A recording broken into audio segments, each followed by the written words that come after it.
Ukraine के खिलाफ जंग में कुछ ऐसे भी फैक्टर हैं जिन्हें नजरअंदाज नहीं किया जा सकता, जिसमें सबसे बड़ा है रूस के सामने डटकर खड़े रहना।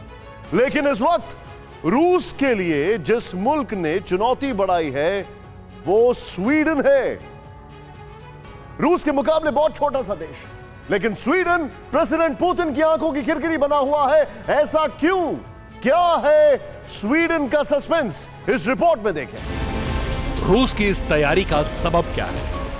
यूक्रेन के बाद टारगेट पर कौन है? नाटो देश, यूक्रेन की मददगार, या फिर वो मुल्क जो यूक्रेन का हश्र देखकर भी प्रेसिडेंट पुतिन को चुनौती दे रहे हैं? जाहिर है यूक्रेन के बाद टारगेट वही हैं जिन्हें रूस की परवाह नहीं, जिन्हें पुतिन के कहर टूटने का डर नहीं। और इन देशों में रूस की टेंशन बढ़ाने वाला एक अहम मुल्क है स्वीडन। स्वीडन वो देश बनने की कोशिश कर रहा है जो नाटो की सेना और रशियन आर्मी को सिर्फ बाल्टिक सागर की जलरेखा से अलग करेगा। इसलिए यह देश भले ही फिनलैंड के मुकाबले रूस के लिए ज्यादा बड़ा खतरा नहीं दिख रहा, लेकिन रूस इस देश की अहमियत जानता है।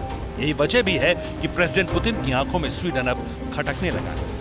खटकने की वजह भी समझिए। स्वीडन यूरोपीय महाद्वीप के उत्तर में स्कैंडिनेविया प्रायद्वीप पर बसा एक देश है।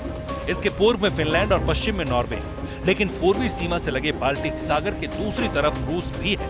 और अगर भौगोलिक स्थिति में स्वीडन नाटो की सदस्यता हासिल करता है तो फिर नाटो फोर्स बाल्टिक सी में उस जगह तक आसानी से पहुंच पाएगी जहां से रूस के लिए खतरा शुरू होता है।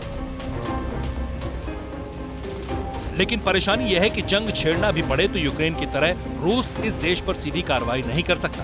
ऐसा इसलिए क्योंकि एक तरफ फिनलैंड की ढाल है तो दूसरी तरफ समुद्र के रास्ते कई अड़ंगे हैं। और यही वजह सबसे ज्यादा प्रेसिडेंट पुतिन को खटक रही है। उस पर नाटो में शामिल होने की जिद रूस को हमले के लिए उकसा रही। लेकिन इन सारे हालातों में सबसे अहम मुद्दा है स्वीडन का सस्पेंस, जिसे कोई नहीं सुलझा पाया। दरअसल स्वीडन की आबादी 1,01,75,000 से ज्यादा है। यूक्रेन या फिनलैंड के मुकाबले जनसंख्या का घनत्व स्वीडन में कम है, लेकिन जीडीपी के मामले में दुनिया का 7वां सबसे अमीर देश है। इसके अलावा दुनिया का 9वां सबसे बड़ा हथियार निर्यातक भी स्वीडन ही है। अब अनुमान लगाइए, जिस देश के पास अपने भारी और आधुनिक हथियार है, जो दुनिया के किसी भी देश से हथियार खरीदने में सक्षम है,